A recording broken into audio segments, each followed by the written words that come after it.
की महिमा करें और हम सब आपके साथ परमेश्वर को आदर और धन्यवाद देते हैं। सिस्टर, ओवर टू सिस्टर नैना।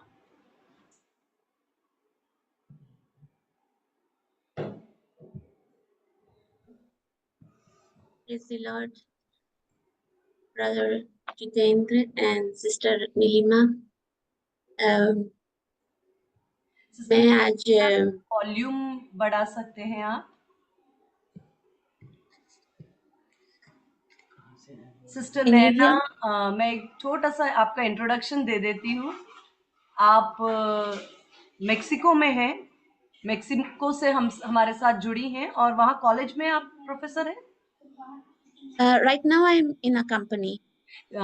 ठीक है, आप ब्रीफ अपना एक इंट्रोडक्शन देके अपनी टेस्टिमनी शेयर करें। या it's your time. Praise the Lord सभी को। और मैं आप सबके साथ पिछले 4 साल से हूँ और मैंने आप सभी के सामने अपने आप को पहले भी अपना परिचय दिया है कि मेरा मेक्सिको से आप सबके साथ रहना एक परमेश्वर की कृपा भी है, क्योंकि हम पैंडेमिया में जब शुरू हुआ था तभी हम शुरू हुए एकजुट होना।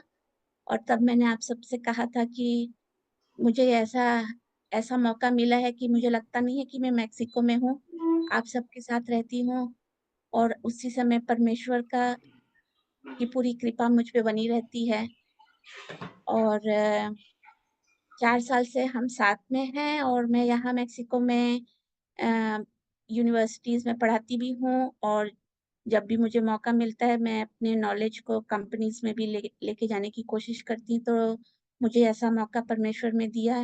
पिछले 3 साल से पैंडेमिया के समय ही शुरू हुआ इस तरह की अपॉर्चुनिटीज़ आना।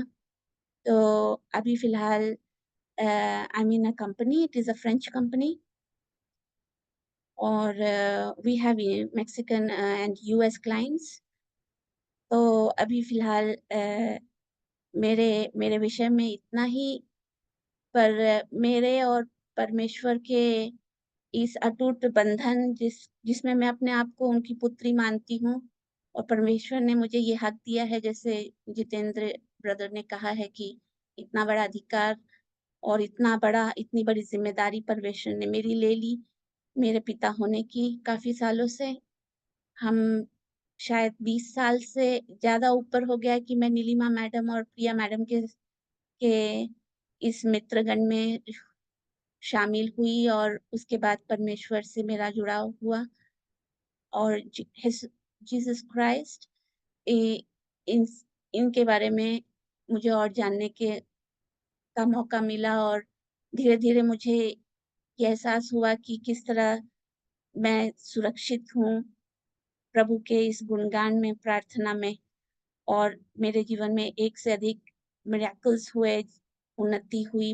बहुत सारे मुझे अ, अ, ऐसे मौके मिले जहाँ मुझे एहसास हुआ कि मेरे साथ कोई एक ऐसी शक्ति है जो मुझे हर पल, हर समय इस विदेशी ज़मीन में जहाँ हमारे भारतीय गण बहुत कम हैं, वहाँ मुझे हर हर समय कोई ना कोई अ, परमेश्वर का रूप बनकर आ जाता है और मुझे मुझे एक तरह से प्रोटेक्ट करता है।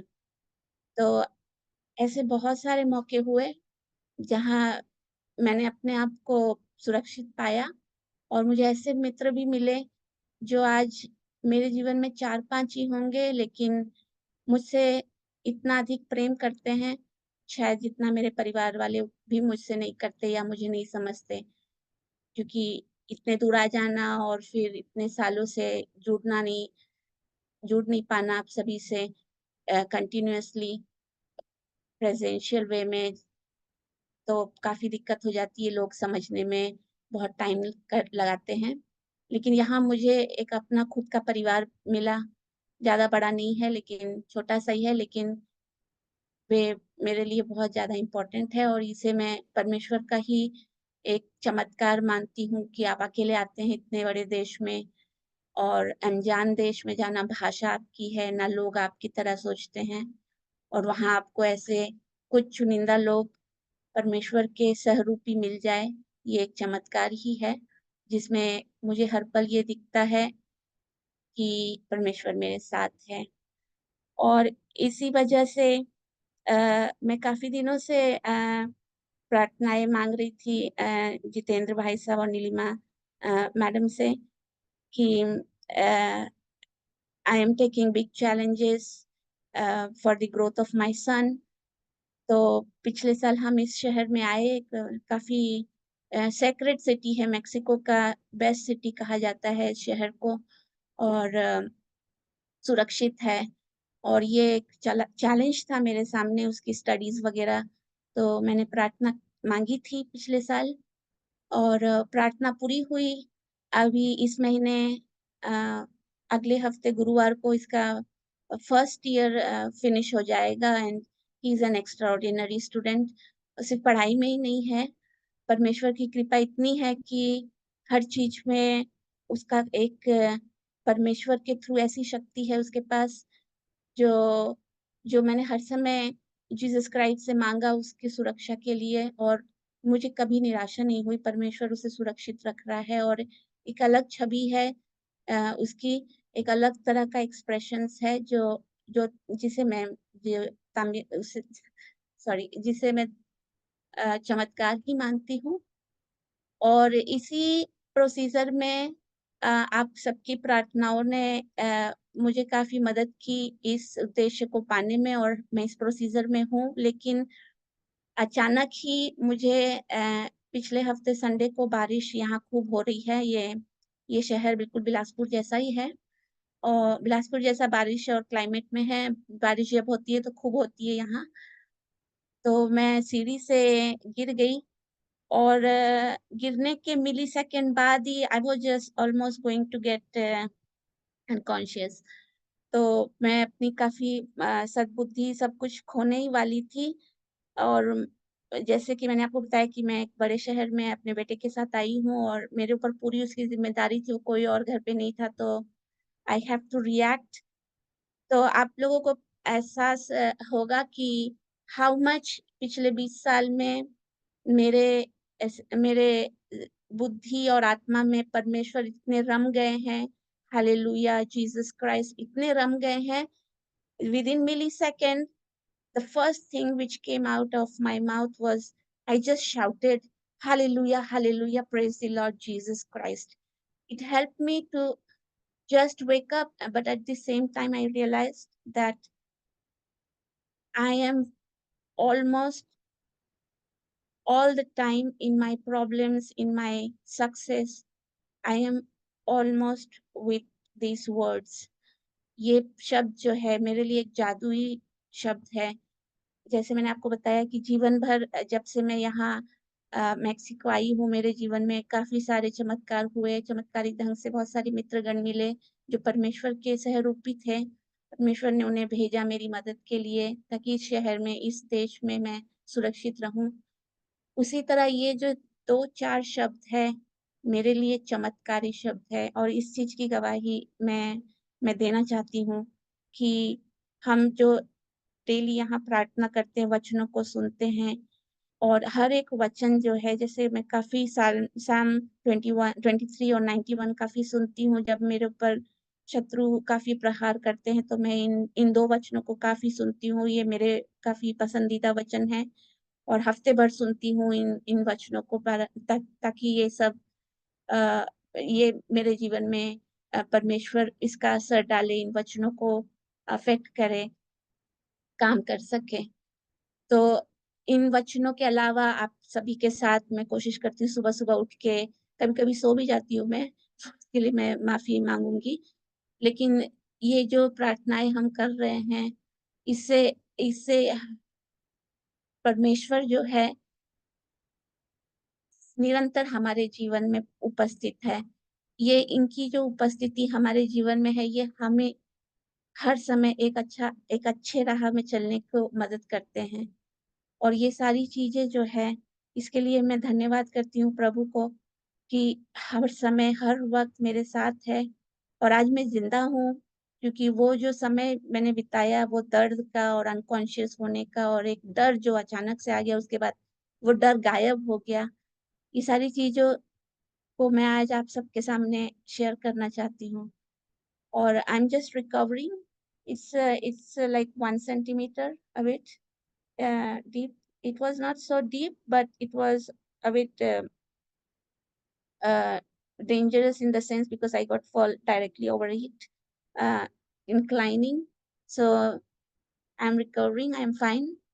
And this is also a miracle. ये भी एक अपने आप में चमत्कार है कि मुझे कुछ नहीं हुआ, ना हाथ टूटा, ना पैर टूटा, ना बॉडी पैरालाइज हुई, nothing. Everything is a miracle.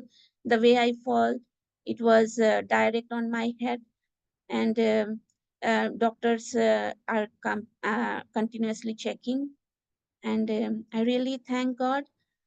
मैं प्रभु का धन्यवाद करती हूँ और आप सभी का मेरे इस जीवन काल में मेरे साथ रहने के लिए। Thank you Naina, thank you so much. और मैं परमेश्वर पिता का हृदय से धन्यवाद करती हूँ कि वाकई में एक चैलेंज था। She is there all alone, लेकिन परमेश्वर उनके साथ है। एक एक्सीडेंट में जब वो एक बहुत डिफ़िकल्ट सिचुएशन में पहुँची, परमेश्वर ने उन्हें चंगा किया। She is recovering. और मुझे बहुत अच्छा लगता है ये लोग जो बाहर से जुड़ते हैं, इनकी टाइमिंग्स आप सुनेंगे। नैना, मुझे लगता है आपका टाइम अभी अर्ली मॉर्निंग का है कुछ? क्या टाइम हो रहा है वहाँ पर? Yes, right. यहाँ भी आपका जब वहाँ 3 बजता है तो यहाँ सुबह के 3:30 बजते हैं। देखिए, मैं इस बात से बहुत ज़्यादा मतलब मैं कहना चाहिए सीखने वाली बात है। उनके सुबह के 3:30 बज रहे हैं और diligently week in and week out वो कनेक्ट होती हैं। ये उनकी भूख और प्यास है जो परमेश्वर के प्रति है, और वचन में लिखा है धन्य है वे जो धर्म के भूखे और प्यासे हैं, जो तृप्त किए जाएँगे। मुझे याद नहीं, वो बहुत कम ही होता है जब वो नहीं कनेक्ट होती, बट ये टाइमिंग्स मुझे बहुत चैलेंज करती है। सुबह के 3:30 बजे, ऐसे ही विंसेंट जो कनेक्ट होते हैं उनके रात का समय चल रहा है ये। It is a late night for them in Australia. और मैं परमेश्वर का धन्यवाद करती हूँ कि ये परमेश्वर का आत्मा है जो हमें कनेक्ट करता है, क्योंकि वो हमें बिल्ड करना चाहते हैं। और मैं आपको एनकरेज करने के लिए बताना चाहती हूँ, देर वॉज कुछ लोगों ने कहा मेरे हस्बैंड से कि it's been long we did not hear from you.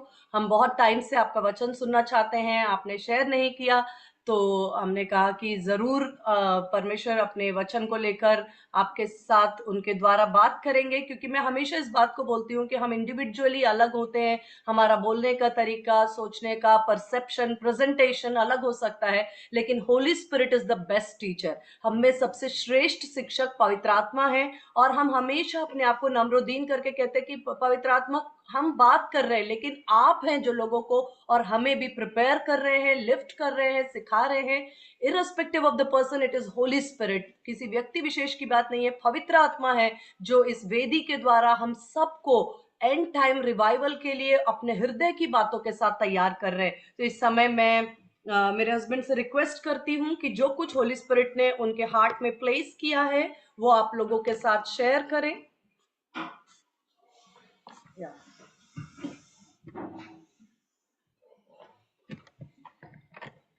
सबको जय मसीह की। और प्रभु का धन्यवाद करता हूँ कि नीलिमा ने शॉर्ट नोटिस दिया मुझे।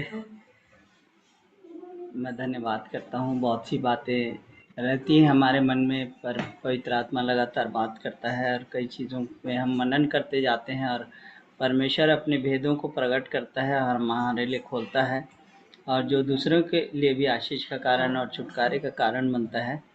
और मैंने बहुत से बचपन से मैं बहुत चिंतनशील एक व्यक्ति रहा हूँ और सब चीज़ों को मैं ध्यान से सोचा करता था।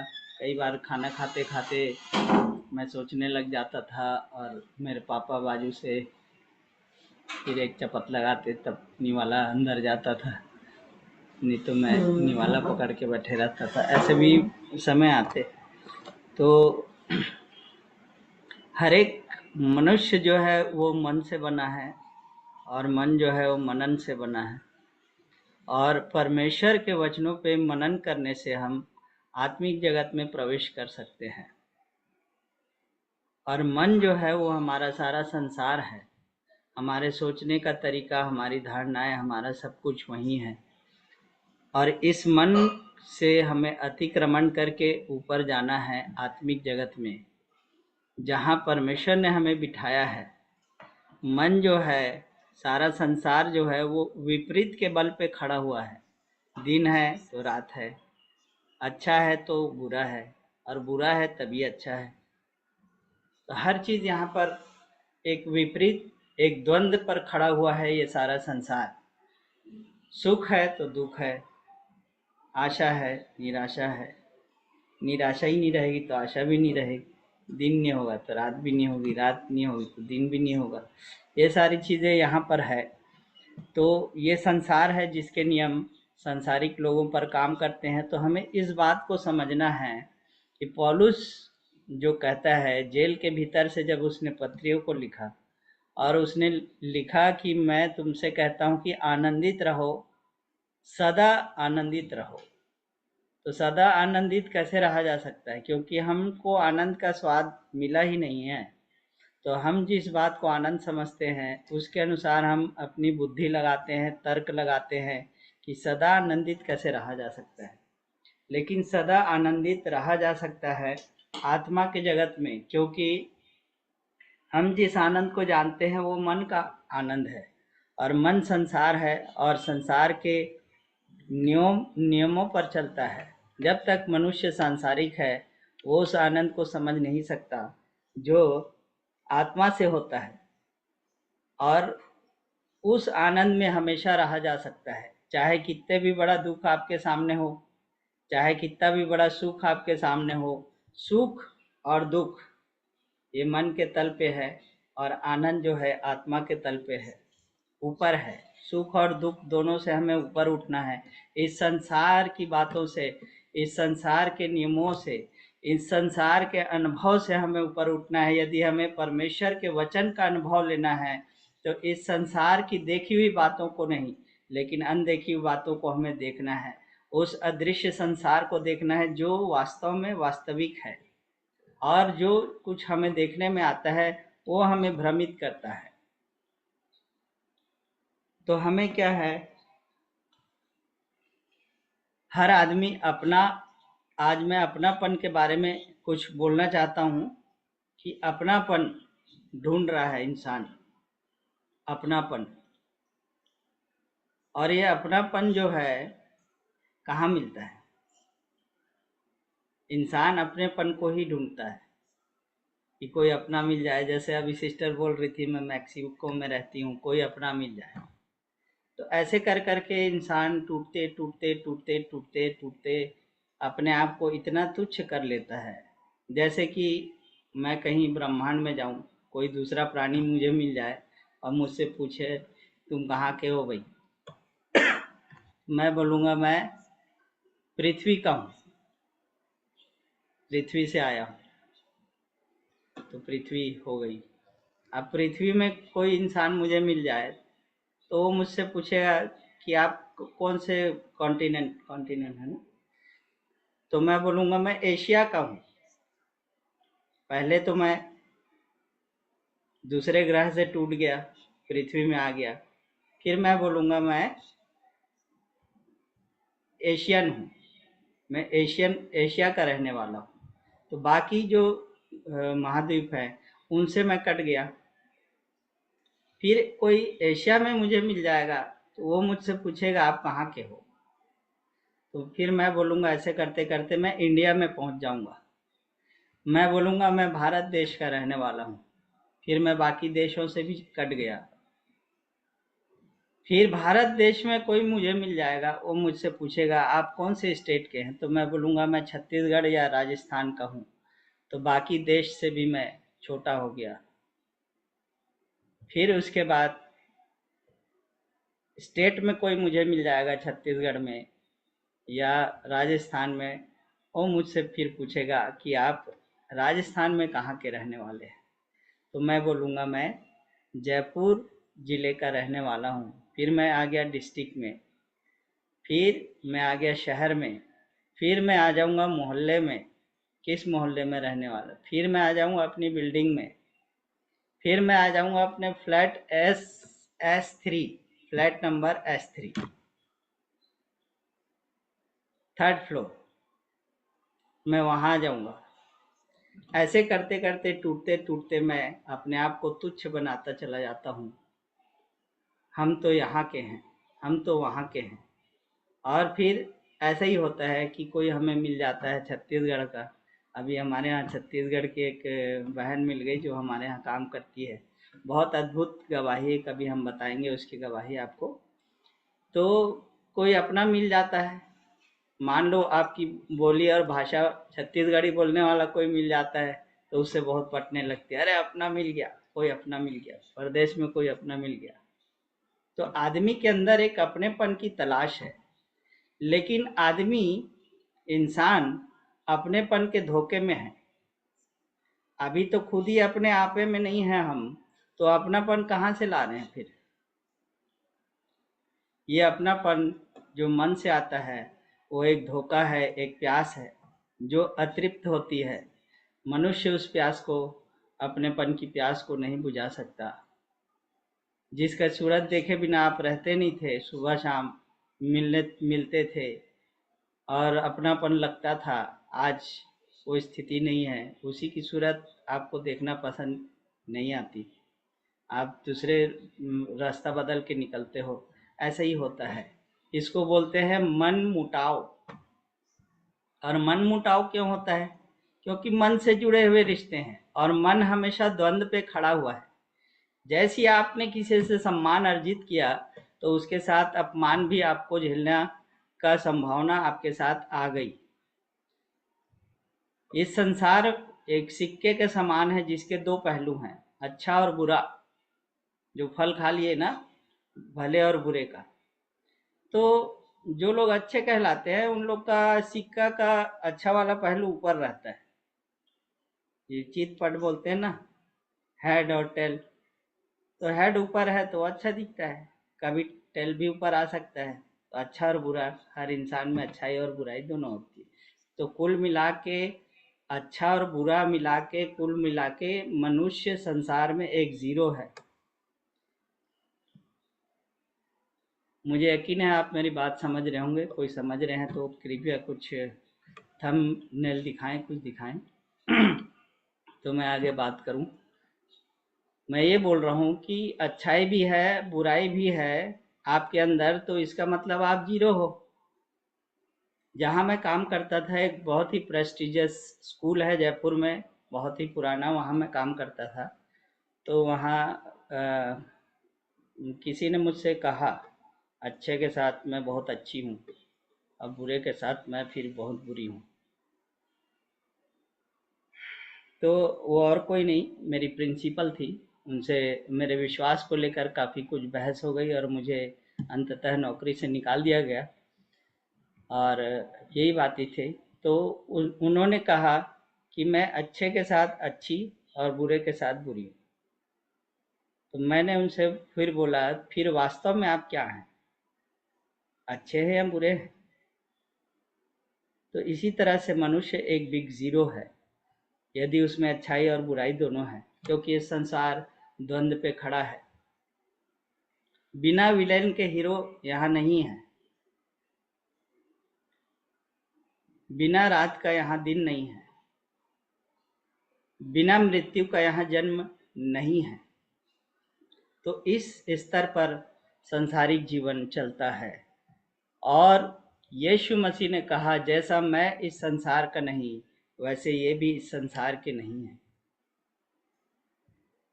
अभी टाइम की कमी के कारण मैं आपको खुलवा नहीं रहा हूँ बाइबल, लेकिन उसमें लिखा हुआ है कि जैसे ये मैं संसार का नहीं वैसे ये भी संसार के नहीं।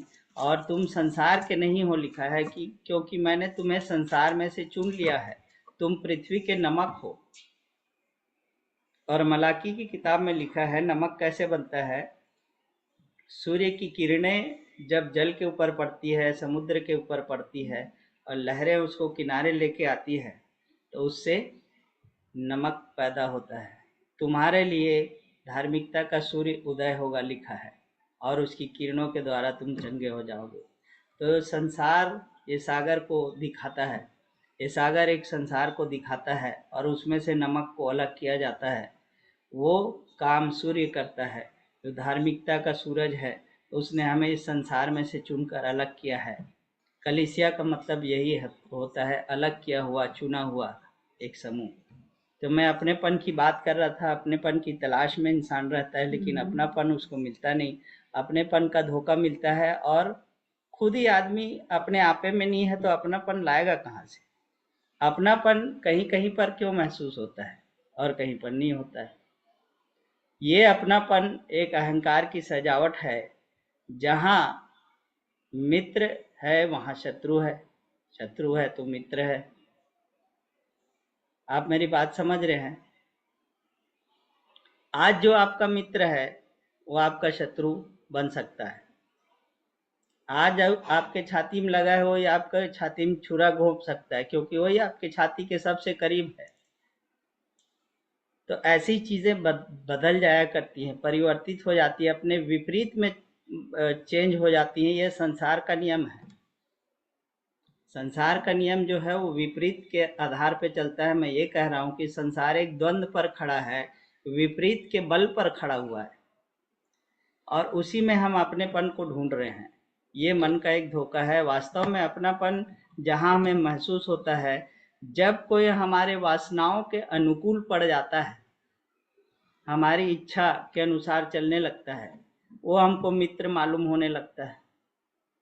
और जो हमको रोका टोकी करता है किसी बात पे, उससे हम दूर हो जाना चाहते हैं, उससे अपना शत्रु मान बैठते हैं। अपनापन वही महसूस होता है जहाँ आपको फ्रीडम होती है, जहाँ आपके जैसे ही लोग आपको मिल जाते हैं, जहाँ आपके अहंकार को कोई चोट नहीं पहुँचाता है, वहाँ अपनापन महसूस होता है। ये अपनापन का एक धोखा है जो दुनिया में, संसार में इंसान खा रहा है। खुद भी अपने आप को धोखा दे रहा है और दूसरों से भी धोखा खा रहा है, क्योंकि इंसान अभी अपने आपे में नहीं है। तो उड़ाऊ पुत्र की कहानी में एक शब्द लिखा है, वह अपने आपे में आया। तो अपनापन हमको वहाँ महसूस होता है जहाँ तू मेरे अहंकार को ठेस मत पहुँचा और मैं तेरे अहंकार को ठेस नहीं पहुँचाऊंगा। ये पारस्परिक लेन देन जहाँ फिट बैठ जाता है, वहाँ पर हमको अपनापन महसूस होता है। जहाँ एक दूसरे के अहंकार को ठेस नहीं पहुंचा है, तू मेरे लिए ताली बजा, मैं तेरे लिए ताली बजाऊंगा, इसी को हम अपनापन समझने लगते हैं। और इंग्लिश में कहावत है कि birds of same feather flocks together. एक समान पंखों वाली चिड़िया जो है वो एक साथ बैठती है। तो मैं समझ नहीं आता मेरे को कि जब पंख है तो बैठती क्यों है, उड़ती क्यों नहीं है साथ में। संसार में यही होता है, बैठे हैं एक साथ, गप मार रहे हैं। लेकिन आत्मिक जगत में जब हम जाते हैं तब birds of same feather flies together. समान विश्वास वाले लोग साथ में उड़ते हैं उकाबों की तरह। जब हमारा विश्वास एक हो जाता है, एक मन और एक चित्त हो जाता है, जब हम आत्मा में एक हो जाते हैं, जब हमारा सोर्स एक हो जाता है जीवन का, तब हमें असली अपनापन महसूस होता है। और वही सही असली अपनापन है जहाँ कोई मित्र नहीं, जहाँ कोई शत्रु नहीं, जहाँ फूल भी उसके हैं, जहाँ कांटे भी उसी के हैं। ये जब हमको समझ में आने लगता है तब हम सुख और दुख से ऊपर उठ के आनंद की स्थिति में पहुंचते हैं। सुख दुख संसार में एक रस्सी पे चलता हुआ इंसान एक डंडे को लेकर चलता है, उससे वो बैलेंस बनाता है। जितना इधर झुकाया उतने उधर भी झुकता है, जितना इधर झुकाया उतना उधर भी झुकाता है। ये बैलेंस लेके वो चलता है। तो ऐसी ही सुख दुख विपरीत एक दूसरे के बैलेंस में ऐसे ही संसार खड़ा हुआ है, हमारा मन खड़ा हुआ है और अपनेपन के धोखे में हम हैं। अपनापन जो संसारिक अपनापन है वो यही है कि एक दूसरे के अहंकार को ठेस मत पहुंचाओ और समझौता बना रहे। वहीं अपनापन हमको महसूस होता है जहां हम फ्री रहते हैं। जिसके घर जाने से हमको स्वागत किया जाता है, हमारे पक्ष में बोला जाता है ना? किसी बात में हमको रोका-टोकी नहीं होती, सही गलत सब में तारीफ़ हमको मिलती जाती है। वहीं हमको अपनापन महसूस होता है। ये मन का धोखा है मेरे प्रियो, क्योंकि हम आत्मिक लोग हैं और हमें आत्मा की तरह से सोचना है। ये आत्मा क्या कहता है, उन बातों को सुनना है। परमेश्वर का वचन लिखा है कि परमेश्वर का वचन आत्मा और जीवन है। पवित्र आत्मा हमें क्या सिखाता है, उन बातों को हमको सीखना है और उस अपनेपन तक पहुंचना है, उस प्रेम तक पहुंचना है जो यीशु मसीह कहता है कि अपने दोस्तों से तो अन्य जाति भी प्रेम करते, इसमें कौन सी बड़ी बात, तुम अपने शत्रुओं से प्रेम करो। तो ये सब हमको उल्टा मालूम पड़ता है, जबकि यही सीधा है, यही वास्तविक है। परमेश्वर ने मनुष्य को अपने स्वरूप और समानता में बनाया है। जब तक वो हमारे पास नहीं होगा तो अपनापन आएगा कहाँ से? हम अपने आपे में नहीं हैं। सही गलत हर चीज़ में हमको तारीफ मिल रही है, सब कोई रोक नहीं रहा है। हमारे अहंकार को जब तक कोई चोट नहीं पहुंचा रहा है तब तक हमको अपनापन मालूम होता है। मन मुटाव इसीलिए होता है क्योंकि प्रेम मन का होता है, धोखा होता है। आत्मा मुटाव ऐसा कोई शब्द मैं अभी तक नहीं सुना हूँ कि ये दोनों के बीच में आत्मा मुटाव हो गया है, क्योंकि आत्मा में दो होता ही नहीं है, आत्मा एक ही है। पवित्र आत्मा उसका नाम है और पुत्र का आत्मा उसका नाम है। उसी आत्मा को उसने मेरे अंदर बसाया, उसी आत्मा को उसने आपके अंदर बसाया, इसलिए आज हम सब यहाँ पर इकट्ठे हैं और उसी के वचन को सुन रहे हैं। ये है असली अपनापन। माइकल एंजेलो एक सुप्रसिद्ध विश्वविख्यात चित्रकार हुआ, बहुत ही टैलेंटेड एक आदमी था और उसके चित्रों की खूब प्रदर्शनी लगती थी। और माइकल एंजेलो के बारे में एक बात ऐसी भी है कि वो स्त्री पुरुषों की नग्न तस्वीरों को बनाया करता था। तो उसके टीचर ने उससे पूछा, तू ऐसा क्यों करता है? तो बोलता है कि जैसा परमेश्वर उन्हें देखता है वैसे ही मैं उन्हें देखता हूँ, एज गॉड सीज देम। तो उसके टीचर ने उससे बोला, but you are not God, तू परमेश्वर नहीं है। तो ये एक अलग बात है। लेकिन मैं जो कह रहा था कि माइकल एंजेलो के चित्रों की प्रदर्शनी लगाई गई थी और सब लोग वाह वाह कर रहे, हजारों डॉलर की बोली लग रही है, सब लग रही है। एक चित्र वहां पर रखा हुआ है हॉल में, सब लोग उसको देख रहे, उत्तेजित हो रहे हैं, खूब उसके दीवाने लोग थे वहां पर, खूब प्रशंसक लोग थे उसके वहां पर। जो अहंकार को बढ़ावा दे वही अपना मालूम होता है।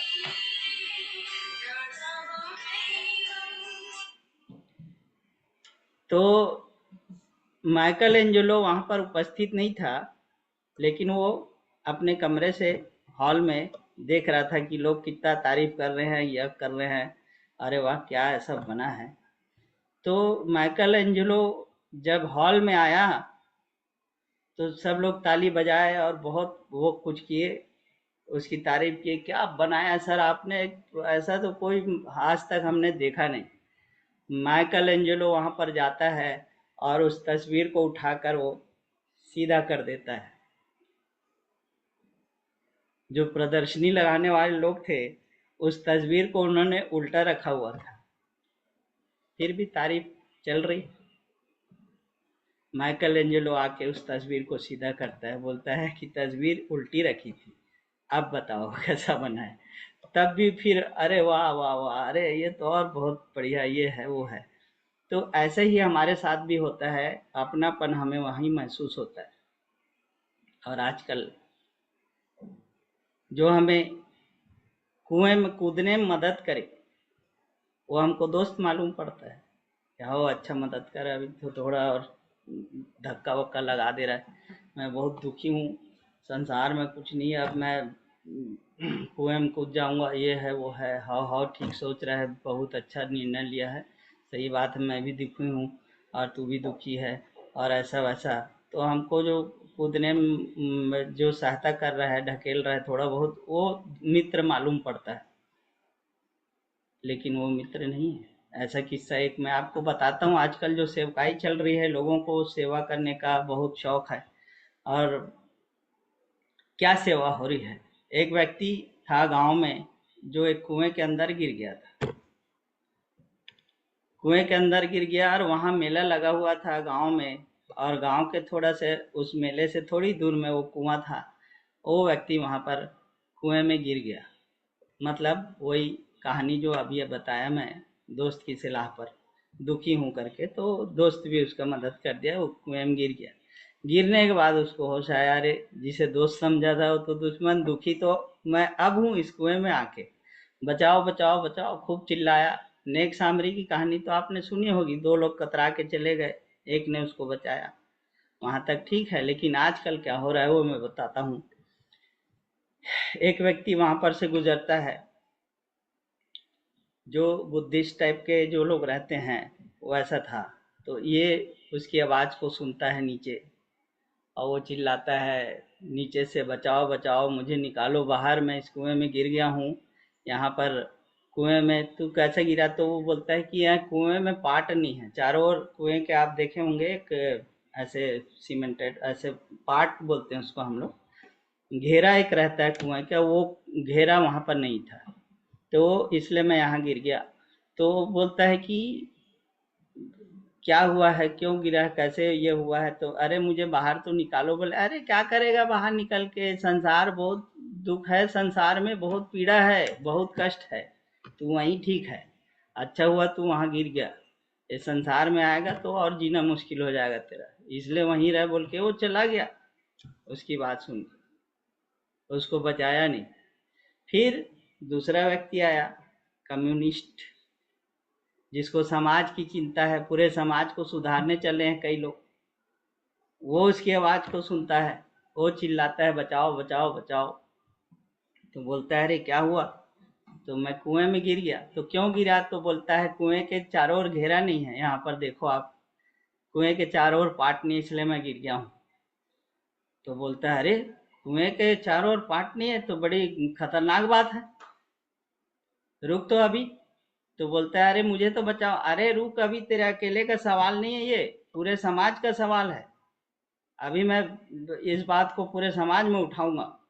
ऐसे बोल के वो मेले में चला जाता है वो व्यक्ति, और वहाँ भाषण देने लगता है कि जगह जगह कुएं में पाट बनाया जाए ताकि लोग कुएं में न गिरे।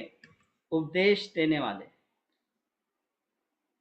लोग वहाँ पर उसकी बात सुनते हैं, हाँ हाँ सही बात है भाई, कुएं में पाठ होना चाहिए। वो उसको बचाना छोड़ के वहाँ जाके समाज में उपदेश देने लगा कि गांव गांव पे पाठ बनाए जाए, कुएं के चारों ओर घेरा बनाया जाए। फिर एक तीसरा व्यक्ति आता है, सेवकाई वाले, मिनिस्ट्री वाले, वो चिल्लाता है बचाओ बचाओ बचाओ। तो बोलता है अरे वाह, तू कुएं में गिरा है, शाबाश, अरे मुझे बचाओ। तो अरे बचाने ही तो आया हूँ, ये तो हमारा काम ही यही है बचाना, ये तो हमारा धंधा ही है। तो वो रस्सी डालता है, वो डालता है जो भी उसको बचाने का रहता है सब, अरे ये रस्सी वस्सी सब, अरे हम सब लेके चलते हैं, ये तो हमारा धंधा ही यही है। बोले कुएं में जो गिरता है उसको बचाने का हम पूरा काम यही करते हैं, हमारी सेवकाई है, मिनिस्ट्रीज है। वो बिना पाठ के कुआं में जो गिरता है उसको हम बचाते हैं, ये हमारी सेवा है। अरे बहुत बहुत धन्यवाद सर आपका, आपने मुझे बचाया, बाकी लोग तो मेरा सुन के भाग गए और आपने मुझे बचाया है। तो रस्सी बाल्टी से उसको बाहर निकालता है और बहुत खुश होता है, अरे बहुत बहुत धन्यवाद सर आपने मुझे बचाया, मैं किन शब्दों में शुक्रिया आपका अदा करूं? अरे शुक्रिया उक्रिया अदा मत कर, तू हमारे मिनिस्ट्री में थोड़ा ये दान वान देना शुरू कर, ताकि तेरे जैसे अन्य लोगों को भी बचाया जा सके। तो ये हमारा एड्रेस, फ़ोन नंबर है, ये है कॉन्टेक्ट नंबर है, ये हमारा अकाउंट नंबर है, चल धर दे रुपया, अभी बचाया उसका भी दे दे, और हर महीने हमारे मिनिस्ट्री को सपोर्ट किया कर ताकि हम और भी लोगों को गड्ढे से निकाल सकें। ये सेवकाई आज हो रही है मेरे प्रियो, बड़े दुख के साथ मुझे कहना पड़ रहा है। लेकिन सेवकाई जो है वो एक दर्शन के साथ शुरू होती है। मैं अपने टॉपिक में वापस आऊँगा। अपनापन जो मैं कह रहा हूँ ये उससे जुड़ा हुआ है मामला, इसलिए मैंने इस बात को बताया। इस प्रकार की सेवकाई आज चल रही है। मैं कहता हूँ कि सेवकाई जो है दर्शन के साथ शुरू होती है, और परमेश्वर है दर्शन देने वाला। जब हम उसके चरणों में बैठते हैं तब इसी बात को लेके मैं आपको बताता हूँ, तब प्रभु हमको बोलता है, दर्शन देता है कि एक दर्शन है कि गांव-गांव में जो ऐसे कुएं हैं जिनमें घेरे नहीं हैं, उसमें तू घेरे लगवाने का काम कर। वो किसी को बचाने के लिए, किसी से पैसा लेने के लिए नहीं जा रहा है। वो एक दर्शन के साथ प्रभु की आवाज़ को सुन के जा रहा है, और लोगों को बचाने के लिए वो घेरा बनाना शुरू करता है। लोग उसके साथ जुड़ते चले जाते हैं। उसे किसी के आगे हाथ फैलाने की ज़रूरत नहीं पड़ती। उसके लिए परमेश्वर सहयोगियों को खड़ा करता है। आप इसको बृहद रूप में समझ रहे होंगे, ऐसा मुझे यकीन है कि आप इन बातों को समझ रहे होंगे कि मैं क्या कहना चाह रहा हूँ। एक कुएं के पाठ की बात नहीं है, लोगों की आत्माओं को बचाने की बात मैं कर रहा हूँ। वो दर्शन के साथ शुरू होता है। प्रभु हर एक को अलग अलग काम सौंपता है, और जब हम उस काम को करने लग जाते हैं, परमेश्वर अपने आप सहयोगियों को खड़ा करता है, और वो कोई गिरा हो या ना गिरा हो, वो पाठ बनाना शुरू करता है, गांव-गांव में जाना शुरू करता है, और लोगों को उससे लाभ मिलता है। ऐसे ही हम लोगों के चारों ओर प्रार्थना की दीवारों को बनाते हैं, अपनी दुआओं की दीवारों को बनाते हैं। जब परमेश्वर आपको दर्शन देकर कहता है कि तू बैठ और रोज दुआ किया कर, 1 घंटा, 1.5 घंटा, 2 घंटा, 3 घंटा, जितना भी परमेश्वर आपसे कहता है, आप फेथफुली उसको करते जाएं। इसके द्वारा आप अपने परिवार के लिए, अपने जान पहचानों के लिए, अपने प्रियजनों के लिए उस घेरे को बनाते हैं जो उन्हें कुएं में गिरने से बचाता है। ये होता है अपनापन। जब हम परमेश्वर से जुड़ते हैं, उस स्रोत से जुड़ते हैं, तब हम एक होने लगते हैं आत्मा में। अभी संसार का अपनापन के बारे में जो मैं बताया कि ज़्यादा करीब आने से संबंध खराब हो जाते हैं, बोलते हैं क्यों भाई? जबकि प्रेम जो है, प्रेम का मूलाधार एक हो जाना है। लेकिन मनुष्य खुद अपने आप के धोखे में नहीं आ रहा है, तो दूसरा क्यों तुम्हारे धोखे में आएगा? मैं अपने आप को ही धोखा देने में अभी असमर्थ हूँ, तो दूसरे को कैसे धोखा दे सकूंगा? इसलिए एक बाउंड्री वॉल इंसान रखता है अपने सामने कि यहीं तक आ भैया, वहां के बाद मेरा पोल खुलना शुरू हो जाएगा। समझ रहे हैं आप मेरी बात को? तो संसार इस सिद्धांत पे कहना चाहिए चलता है कि जहां तक हमारे अहंकार की सुरक्षा होती रहे, वहां तक ही अपनापन मालूम होता है। तो ये पहला पार्ट है। इसके सेकंड पार्ट में मैं आपको बताऊंगा, अभी समय ज़्यादा हो गया है, कि वास्तविक अपनापन क्या है, हमें किस अपनत्व को प्राप्त करना है जिसमें परमेश्वर ने हमें बनाया है, वो अपनापन क्या है, और अपनापन हमें मिलेगा कहाँ। और संसार में हमें अपने मिल जाते हैं तो हम खुश हो जाते हैं कुछ पल के लिए, लेकिन वो जो अपने मिलते हैं वो और प्यास को बढ़ा देते हैं हमारी। और जो हम आत्मिक लोग हैं, हम जब एक मन एक चित्त हो जाते हैं, तो वो अपनापन एक अलग बात है जो संसार से भिन्न है मेरे प्रियो। जहाँ कोई मित्र नहीं है, कोई शत्रु नहीं है, जहाँ सब उसके हैं, उस बात को हम स्वीकार कर लेते हैं, उससे ऊपर उठ के हम चलने लगते हैं, तभी उस प्रेम को हम कर पाने में समर्थ हो जाएंगे। जो प्रेम करने वाला परमेश्वर हमारे अंदर जब बसने लगता है, तो मित्र और शत्रु में वो भेद नहीं करता। लिखा है, परमेश्वर अपने सूर्य को भले और बुरे दोनों पर उदय करता है, और नाशुकरों पर भी वो मेहरबान है। जो उसका धन्यवाद नहीं करते, उन पर भी वो मेहरबान है, दयावंत है। तो परमेश्वर के स्वभाव को जब हम धारण करने लग जाते हैं, तब वास्तविक अपनापन है। तो अगले पार्ट में मैं आपको बताऊंगा। अभी तो मैं बताया कि अपनापन एक धोखा है संसार का, जो एक दूसरे के अहंकार को ठेस ना पहुंचाना, एक दूसरे का अहंकार जहां तक सुरक्षित रहे, एक दूसरे को सही गलत सब में तारीफ करते रहें, वहीं तक अपनापन महसूस होता है। वो सांसारिक लोगों का जीवन है। ये तो संबंध टूटते बिखरते क्यों हैं? लोग खानदानों में है रिश्ते टूटते, लोग हैं एक दूसरे पे थूकते। ये सांसारिक प्रेम है, ये सांसारिक अपनापन है। तो इससे हमें आगे बढ़ना है, क्योंकि हम संसार के नहीं है। Praise the Lord. आप लोग को समझ में आया होगा थोड़ा बहुत, मैं उम्मीद करता हूँ आप समझ रहे होंगे कि ये वास्तविक अपनापन नहीं है जो संसार में है।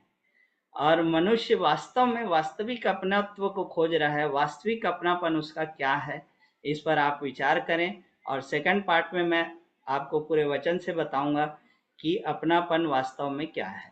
Praise the Lord. प्रभु का धन्यवाद करते हैं। नीलिमा छोटी एक प्रार्थना करेंगे, उसके बाद हम खत्म करेंगे आज की मीटिंग को।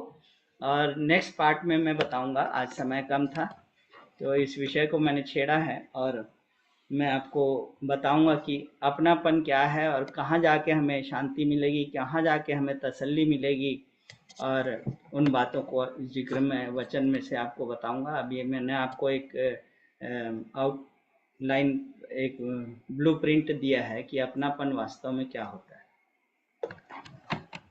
आइए हम प्रार्थना करेंगे। हालेलुया। पिता परमेश्वर, हम आपका हृदय से धन्यवाद करते हैं। पवित्र आत्मा कि हम आपका धन्यवाद करते हैं क्योंकि आपने हमें आत्मा में जीवन दिया है। परमेश्वर का जीवन, डिवाइन लाइफ ऑफ गॉड हमारे स्पिरिट में दिया है। और परमेश्वर हम आपका धन्यवाद करते हैं इस जूम मीटिंग में कनेक्ट हुए हर एक फैमिली के लिए, हर एक इंडिविजुअल के लिए, और उनसे जुड़े उनके परिवारों के लिए। प्रभु जी, हम हर एक को आपके पवित्र चरणों में लेकर आते हैं। हम प्रार्थना करते हैं आपके वचन के द्वारा, क्योंकि तेरा वचन कहता है कि तेरे ज्योति में हम ज्योति को देखते हैं। In your light shall we see light. परमेश्वर, आपके वचन के खुलने से प्रकाश होता है, और प्रभु आपका प्रकाश हम पर उदय होता है, ताकि पृथ्वी पर जब घोर अंधकार है तो परमेश्वर आप हमें प्रकाशमान करते हैं, ताकि परमेश्वर जो पृथ्वी पर घोर अंधकार है, लोग प्रभु उस ज्योति की ओर, प्रभु तेरे वचन में जीवन है और ज्योति है, उसकी ओर आते हैं। हम तेरा धन्यवाद करते हैं पवित्र आत्मा, क्योंकि आप हमारे संग हैं। हम धन्यवाद करते हैं कि आप हमें एक्स्ट्रा ऑर्डिनरी लेवल पर परमेश्वर फंक्शन करने के लिए एबल करते हैं, एनेबल करते हैं। प्रभु जी, जो बातें हमारे फ्लैश में वीकनेसेस होती हैं, लेकिन आप हमें एम्पावर करते हैं प्रभु जी, कि परमेश्वर आपके वचन के अनुसार प्रभु आप हमें चलने के लिए ग्रेस देते हैं। आए हुए हर एक व्यक्ति को हम ब्लेस करते हैं। यदि किसी को प्रभु जी कोई शरीर में कोई परेशानी है, कोई तकलीफ है, कोई बीमारी, कोई परेशानी है, हर एक व्यक्ति के जीवन के लिए हम प्रार्थना करते हैं। यीशु के कोड़े खाने से चंगाई उनके शरीरों में हम एस्टैब्लिश करते हैं। परमेश्वर हर एक के जीवन में पीस को बोलते हैं, प्रॉस्पेरिटी को बोलते हैं, उनके बिजनेस में ग्रोथ को बोलते हैं, उनके करियर में परमेश्वर इंक्रीज को बोलते हैं। हर एक ब्लेसिंग जो व्यवस्था विवरण 28 अध्याय में 1 से 13 के बीच लिखी है, हम उन सब को हाँ और आमीन में एस्टैब्लिश करते हैं, यीशु के नाम से मांगते हैं। Thank you. सबको जय मसीह की।